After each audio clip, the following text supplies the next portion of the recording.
I just can't take no pleasure in killing. Just some things you gotta do. Don't mean you have to like. I like to dissect girls. Did you know I'm utterly insane? You want to know what happens to an eyeball when it gets punctured? You got any idea how much blood jets out of a guy's neck when his throat's been slit? Whatever you do, don't fall asleep.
What is up, everyone? DJ Anubis here with you on Meltdown Radio Podcast with my great friend and co-host, Mr. Tony of the Dead. We are the Ghouls of Midnight, episode 78, where each week he and I alternate picks for a movie to review, past, present, or future. This time around, it was my choice. Invoking Yell from 2023. Found footage film, something that's really kind of Mr. Tony's alley. He loves found footage stuff, so I do. It's gonna be interesting to hear what he's got to say about this. And so the plot for this is a film set in 1997 south of Chile. A trio of metalhead 20-something girls venture into the woods to shoot their demo tape for the black metal band. for their black metal band, Invoking Yell, while also documenting the eerie and unsettling process of recording Psychophonius in the Woods for their final track. So I think that's where they were taking like different sounds and incorporated into their music. Yeah. It stars Maria Jesus Marcone as Andrea, Macarena Carrera as Tanya, and Andrea Ozuchevich as Ruth. Directed by Patricia Valderes and cinematography by Vittorio Farfan. But before we jump into our review, let's take a look at the trailer to give you a little bit more idea what we're dealing with.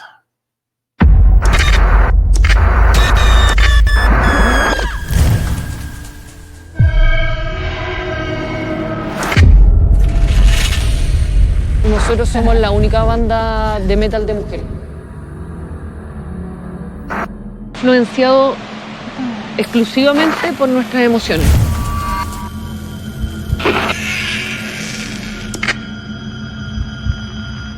Es Depressive Suicidal Black Metal.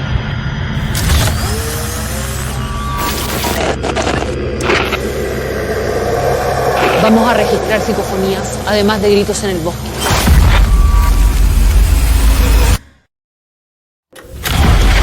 Será nuestro demo maldito.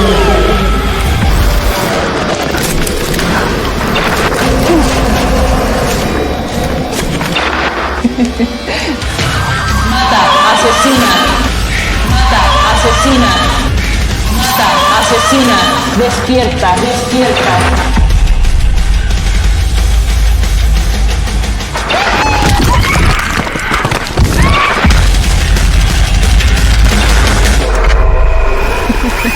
Te va a encantar todo esto, güey.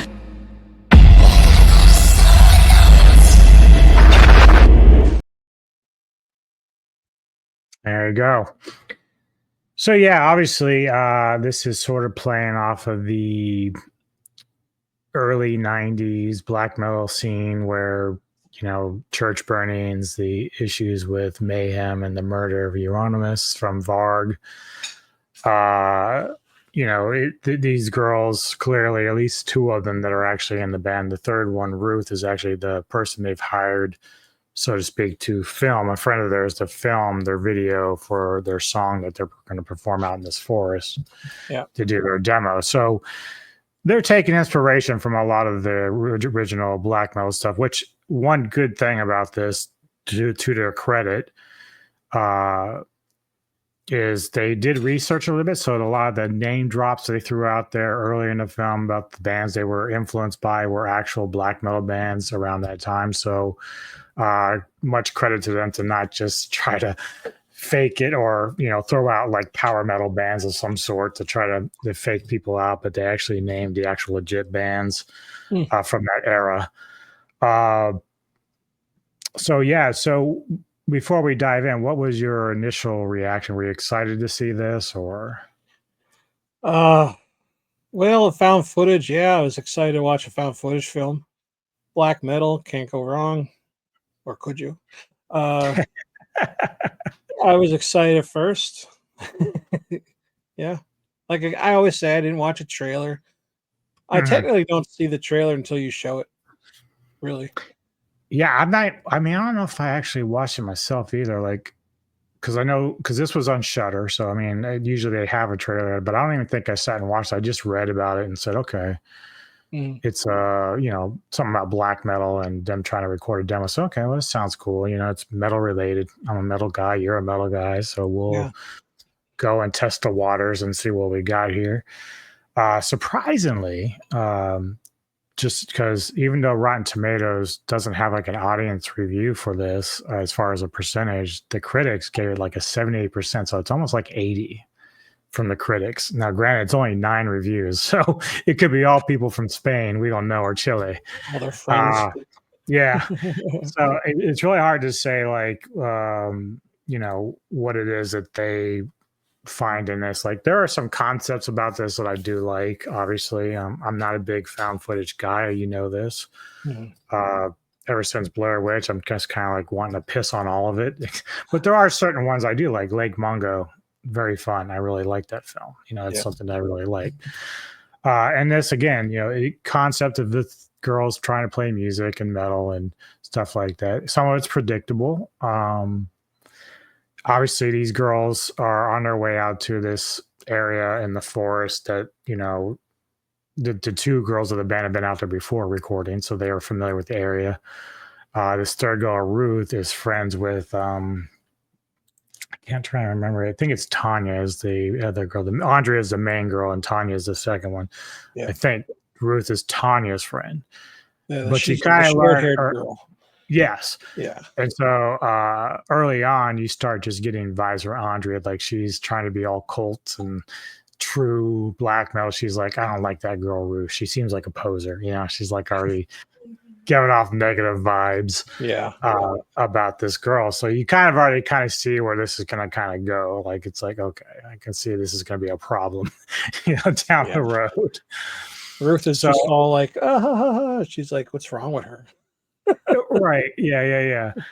Now, obviously, we got the couple girls are from the band, and this is them kind of just posing for pictures. And I don't know what the doll is supposed to represent, but something scary, I guess. I don't know. But I don't know. But then eventually, of course, they're all in their corpse paint. Ruth in the middle, Tanya on the left there, and then Andrea on the right with the axe.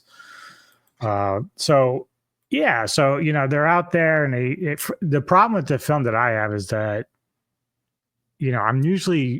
we've talked about this before with other films. Like, I like it when they're fleshed out and they give you a little more substance.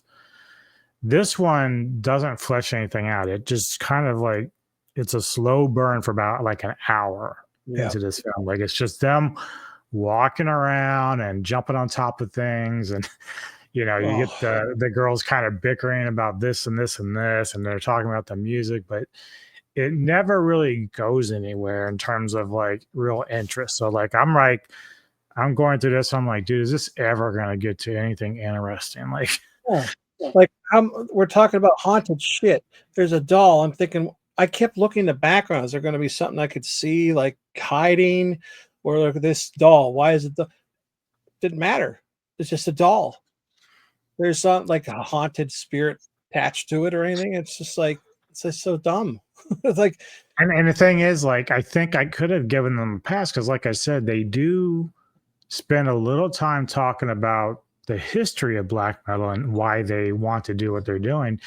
Which, again, Ruth is actually asking questions. She's trying to gain an understanding for the band through the video, like, why you want to do this? Why do you want to record this? Who are your influences? But it's like, Andrea doesn't really want to speak too much on it unless she's just naming bands. And that's kind of like where the respect for them kind of falls off, because they never really dive into anything else. They never talk about like the death of Euronymous to Varg. Like, they don't even explore that. Like, they barely even talk about the church burnings. It's all just about them being, extreme and doing crazy things, but they never elaborate. So then it just comes back to girl pettiness. And, you see Tanya and Andrea on the side a little bit up the road talking like, yeah, I just don't trust her, even though Ruth can clearly hear them through the video. Yeah. It's like, do you think she can't hear you?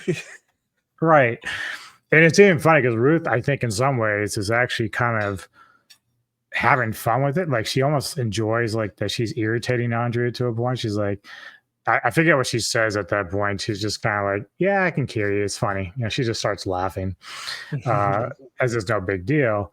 Yeah. And then we do finally kind of get to where the band, when it gets darker out, they start playing their music, at least through their recording, as they're jamming on guitar. And of course, Andrea's singing, which is cool. It's relatable to what they're doing and having fun like that. And then probably like, obviously one twist that starts to happen, we have this scene where Andrea basically has like this skull and there's some candles, and she's talking about bloodletting and creating like this spirit thing that where these spirits from the forest will come up, and I think, was it spirits of children or something, of something like children died out there.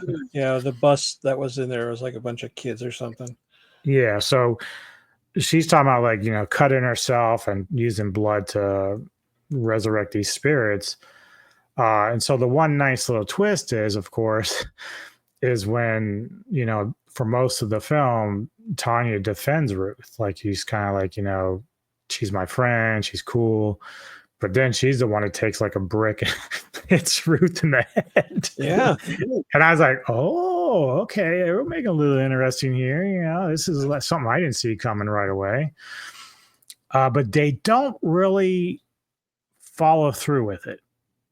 And that's sort of problematic. So obviously, Tanya is willing to go to a certain point, whereas Andrea wants to go all the way. Yep. And so that's where the tension starts coming in, and they've got Ruth tied up, and or at least Tanya's like holding her arms back. She's kind of got a gash on her head, nothing too serious, but clearly she's bleeding. Mm-hmm. And here it is, Andrea's talking about like killing her, but now Tanya's like, no, I don't want to do that. Like, that's too far. Like, now it's like, what's going on? Because Andrea clearly is wanting to kill her for a sacrifice to sort of be edgy or whatever it is. And then they're like, it's a joke. It's a joke. It's like, you just hit her in the head. She's not gonna be like, oh, good one. Right. And so, Tanya now is like, yeah, we can't do this. Like, this is too far. And so that's creating tension. Now Andrea's pissed off at Tanya. And of course, with found footage in dark, it's kind of hard, but all you got is like the light from the camera, and they're running through parts of the forest. Like, Ruth gets away, and Tanya's the first one to sort of chase after her. So one of the cooler parts of the film, somehow Ruth like knocks Tanya down a hill or something, and she ends up hitting like this boulder, like, on her back. And so when Ruth goes to retrieve the camera, we see Tanya like splayed out on this boulder. Her head's bleeding, and she's clearly dying or dead. Which is a cool scene. But now that just leaves Ruth and Andrea. And so I forget, kind of like eventually she's able to get out of the situation, get in the car or the truck they had, and she gets away, and Andrea's still there. Yeah. So then we get this like sort of montage towards the end where Ruth is taking advantage of the recording that she has of this album and basically is using it for her own. Not that she's the member, but somehow she's the one that has this exclusive demo that can't be reached because Andrea so cringy. You're Her sitting there like doing, oh God, I couldn't stand that. Yeah. I felt embarrassed for her. Right. And so, and I guess that's sort of like Ruth's way of saying, yeah, I'm the one that's cult now because you all are fucked up dead or whatever, But she kind of makes a very bad mistake. She decides she's going to go revisit that location back in daytime. Now, I don't know how long it's passed. I'm assuming it might be like a month later or something. I don't know, man. It felt like it was like the next day.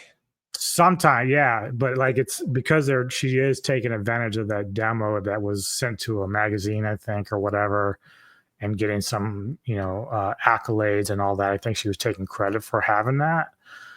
But I don't remember if they ever brought up that the girls were missing. Like, I don't think they ever brought it up. I don't remember them never doing that. Like, where's this girl? Like, where nobody questioned her. Because she still has the video. So, like, what part of that video was shown? Did she just show the music, or did she show the actual shit that happened after? We don't know. Yeah. Either way, where they're going to say, like, where's the other band members, or like, right. Exactly. I use that term loosely, by the way. Yeah.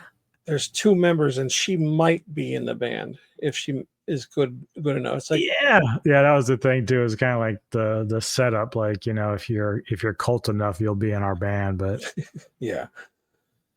But again, like, to me, that's sort of like where I thought if they were going to bring Tanya in to like make this deceptive move to be along with Andrea to kill her, I thought, well, that's a good twist. Like, you're not really seeing that because they're setting it up a different way. Yeah.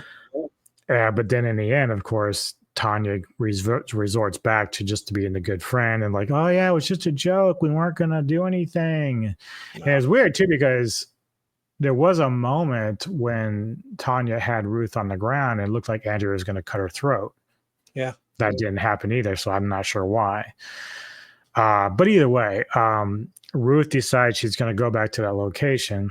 And when she gets there, she sees Andrea just kind of despondently walking around the cabin or that shed that was out there. Yeah. So she kind of sneaks around with the camera and is watching her and spying on her. And, again, Andrea is just kind of like zombie-like walking around. And finally she gets up in there and she's, looking around, can't find her. And then she turns around and she gets, this nice little shot. Yeah. So, obviously Andrea's got these weird, like glazed over eyes and looks possessed almost, but there's this idea that there was supposed to be supernatural elements here that we don't necessarily ever see. It's more just paranoia and, girls acting weird. Andrea clearly was off her rocker, but that's the first time that we see any kind of supernatural element is when Andrea is supposedly possessed. And that's when she actually attacks Ruth at that point, and the camera goes black, and that's pretty much the end of it. But it just takes way too long to get to this even any action at all in this film. Yeah. And that last shot that you showed with the picture, it's so quick too that I didn't even know her eyes were glazed like that. Plus being found footage, it's hard to see. I didn't know her eyes were really, really like that. Right. But yeah, you don't see her technically getting possessed. It's like, is she a ghost walking around? Is she possessed? Why the hell would she go back there and then just follow her around with this camera? Like, I just don't understand that. That's why it makes me think is if she's dead and it's a month later and she's still walking around, then okay. But I kind of think it was like sooner than that and she was just still there. I think it was like the next day. Like you said, she would have gotten in trouble. Well, yeah. I don't even know. I don't know. But yeah, the first hour, it's like it's not even an interesting hour either. It's like you want to learn more about them, and you are in a way. But it's like it's really not downtime. It's not even really a problem with the actresses involved. I thought they did a pretty good job. Yeah, nothing against them. But they just never really, the script doesn't really allow them to push it as far as they want. In fact, I would have maybe moved up the timeline of the music video with it being darker sooner. And as you said earlier, maybe if they told a little bit more of the haunting stories about the children and stuff, maybe that would bring a little more atmosphere to what they're trying to do. But the fact that everything like that last 30 minutes is the only time that it really gets interesting, really, because you're just spending too much time walking around doing nothing. Yeah. And so, it's a lot of just unnecessary videotaping of shit, them walking, saying dumb stuff. It's like nothing that's like going to be like, oh, remember they said that later on in the movie. Right. I mean, I guess technically they did, but like it was an obvious part where she's like, "Oh, you're gonna love this" or something. It's like, yeah, she's in trouble. Yeah. But like, I don't know. And I think that's something else too, because let's say like if they go by my wanting, like Tanya does that twist where she hits her with the brick or whatever, and let's just say they're getting ready to kill her. Well, let's say Ruth manages to get out of that arm grab that Tanya has and she starts running. Well, you can spend a good 15 minutes trying to chase her down. Like that's still more interesting than the short version that we got where Tanya ends up being hit or pushed down the hill and then that's in her. But everything else, is more just like, it seems like it was just too rushed. Like, I don't know why the director chose to spend so much time here and then fast forward everything here, I don't know. That's another thing too. I thought they were going to the forest to that bus to shoot the video there. Right. Why did they keep wandering all over the place? Why didn't they just make their video? And if that whole thing was this is a bunch of children and blah blah, why wasn't there any ghosts? are they trying to be artsy where it's like it's the worst thing, like you said, is the paranoia. There's not Mhm. actually haunting. Fuck that. I want the haunting. Because with the haunting would have been more interesting. Well, that's true too, because then you could even went a different angle. You could have said, okay, the two girls plan on killing this girl, but that's interrupted because they have like a sighting, or they see a kid in the forest in the shadows. Like, that's Yeah. more interesting than what was actually happening. And again, I would have still liked it if they had made Tanya stay on the negative path and want to actually kill Ruth. Like, it was like that whole plot to twist to fuck with her. Like, Yeah. that's very interesting. But to change the attitude, all of a sudden just kind of reverts back to boring. Yeah. Uh, I think there's a sequel coming out. So maybe really? Invoking Scream. I Oh think boy, it's they're at really going to do that? I think it's on IMDb on the very bottom. If you Oh scroll. wow. Yeah, let me go look at that real quick. Where did I see it? I know I saw. Yeah, Invoking Scream found footage sequel unleashes new poster exclusive, and it was from August 8th. I didn't click on it, but yeah, Oh, that was the other thing too. Like, I did enjoy the girl kissing. That was fun. I like that. yeah. Me too. Me too. And I again, I like found footage. I Right. it felt like it was like the 90s. Of course, it was in the forest, so the forest is timeless. But like with the camera and everything, it was good. I liked the girls. I was hoping for like, I don't know, just something more interesting, like Yeah. a backstory to them. Right. And the funny Nothing. thing is, like, when Tanya, falls to her death, basically, the blood looks good. Like, it's not like, state of the art special effects here, but it looked good for what it was. Yeah, So I didn't mind that. And again, you've got girls, you've got black metal. There's so much you could do with that. Just so much. And yeah, I understand that a part of that is like how much your actresses are willing to do. Like, I have my own thoughts of what they could have done. yeah. But if your actresses aren't the kind of people to kind of do that, then sure, it's going to limit you. But True. you just had so many possibilities there. But for what people should know about this is my good boy over here is also a musical artist.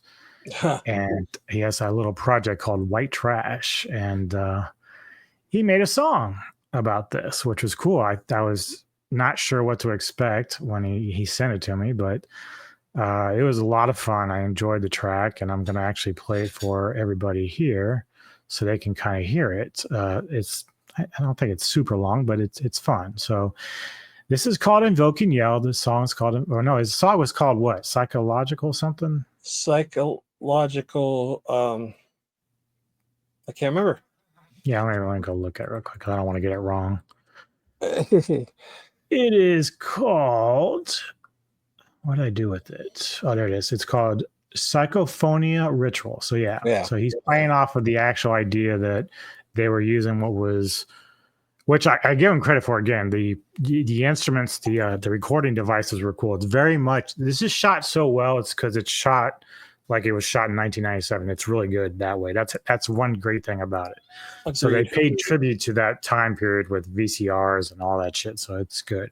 Yep. But yeah, they were using something like a psychophonia type of recording to get these outside noises to come in mixed in with the music and stuff. So good title track. So here it is from Mr. Tony the Dead, White Trash, doing this song.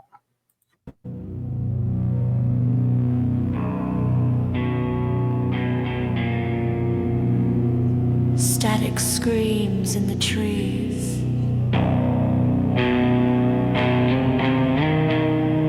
The tape is hungry.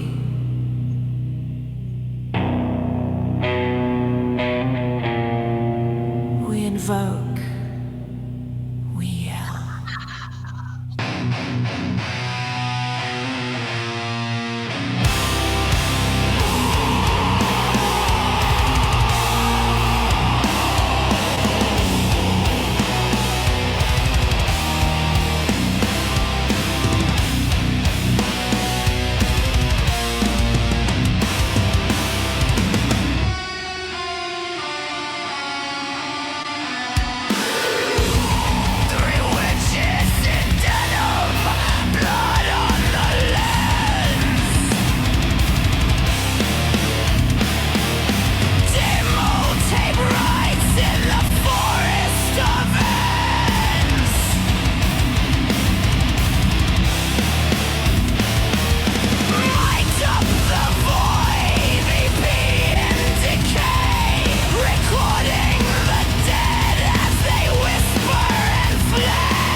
So much better than the movie.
Good stuff.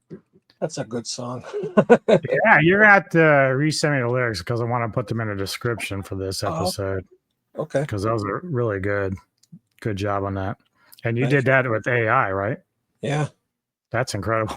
That's really, I wish that's- I could do that in this room. yeah. Like, you know. What do you? Where do you do it? Just, you on a computer? Oh, I mean, like, on the computer, but like I don't have drums or anything. oh yeah. Like do perform that would be great. But that's cool. Like you're gonna have to tell me how you did that shit. That's really fun. It's I'd fun probably to have do. too much fun with that shit. But yeah, you guys, if you check out some of those stuff, he does like other white trash songs for different things. So be sure to check that out for him. Thank you. So final thoughts, your rating, obviously your song is a 10 out of 10. We already know that. But how do you feel about the movie overall? And what would you give it a Ghoul rating of? I think we probably are pretty much in agreement. I mean, we everything we talked about, like we both agree with it. Hate to be perverted, but the kissing part was the only part I really liked. It just had so much of a buildup where the bus of kids and this and that, and then like we're gonna get the spirits, and then like nothing happens. Like there's no, not even like an indication where they're like, "Did you hear that? Oh, nothing." It's like, Yeah, there's nothing there. There's nothing there. So it was kind of a boring. And if they would have had like a backstory to them, or we more an interesting, set up to the hour in. No, it was just too much of nothingness. It was just a bunch of girls in the woods taking pictures. It's no different than nowadays, except these girls were cool. Yeah. I like the actresses. Movie, I love found footage, but this is like the worst found footage movie I've ever seen. That's something people have said. Yeah. Is that they? Well, I've seen a lot of like people that have either reviewed it or just seen it in like, Letterbox or whatever. And they're just like, this is probably the worst film I've ever seen. Well, it's not the worst I've seen. It's definitely the worst found footage I've seen. Yeah. But because of the kiss, 3 out of 10. One for each girl. One for each girl. Yeah. I did like the girls. I like the characters. It's just nothing happened. Yeah, no, I mean the idea behind it's fun. The girls are fun. But you're wasting way too much time on stuff that should not be wasted. And again, like you said, if throughout their daytime walking, let's just say they're walking and you see off to the tree somewhere, there's like a figure, like you don't catch it right away. Yeah. So if you remember Lake Mungo, right? Mm-hmm. One of the things that makes that film so workable is that initially when the brother is like trying to pretend that his sister is in pictures, he like photoshops it. Yeah. And he says, yeah, I caught my sister here, her spirit. So throughout the movie, you're like, okay, we found out that he was bullshitting. He's just trying to help his mom process the missing death of their daughter. Yeah. But then towards the end of the film, when they're doing all the other stuff, the same photos, we know where the fake one is. And then we see off to the side, she's actually there. Yeah. It's a creep factor, man. It's fucking creep factor. So that's what you have to do to sell your point here. And the director wasn't able to do that. Yeah. But it has certain things that are fun. The girls are fun. As you said, the kiss was cool, just never goes anywhere beyond that. And then again, Tanya's twist is cool, but then it reverts back to like, oh, boring Tanya. No, let's stick with the craziness. Go with the craziness. Okay. So yeah, it's just a step above yours, 4 out of 10. It's not anything to really howl about. It's okay. It's like, but it's not, I can't even really recommend it because it is, I could tell you skip through an hour, then you'll get to where you need to be, but that's about it. But then even that slows down. Right. It's yeah. And again, like you said, like I'm thinking by the time Ruth gets back and all this, and I'm thinking it's like at least 2 weeks to 4. You think it's a day after. We really never know how much time has passed. I'm just assuming that because the way she's acting, like, but yeah. So obviously this is episode 78 and 79. You and I will be recording soon on your channel for next week or for this week. Yeah. I do have my pick for next week. So, and we will have a special guest. Olvin will be joining us for episode 80. Okay. Which my pick, of course, is Yummy. Oh, yummy. And what you will find. Sure. I was like, okay. You thought it would be Ace Ventura? Yeah. I was like, 10 out of 10, I can tell you right now. Yeah. So Neko and I watched this a few years ago, and we enjoyed it. So I want to revisit it to see if I still feel the same way. I thought it was kind of fun and clever, so I'm willing to go back to it. I know that Olvin's a zombie fan, so he's going to want to check this out and review it with us. Okay. So that'll be a lot of fun to have him on there and kind of do a Ghouls at Midnight with him. So yeah. But yeah, as always, people, go to Mr. Tony's channel, like and subscribe to Mr. Tony the Dead. If you have any comments about this film or anything else that we've done, let us know. Just get in the comments. Enjoy. We love the comments. We love the feedback. Yeah. Like and subscribe to the Melatonin Radio podcast. And we appreciate all your support in this channel for this show. We really like this show a lot. I love this show. It's one of my favorite things to do. So obviously, we'll go as long as we can with it, unless I pass out and die or we both become zombies and can't be coherent enough to do these. So, yeah. Thanks again, though, for the support, and we'll see you next time on the Metal Town Radio Podcast.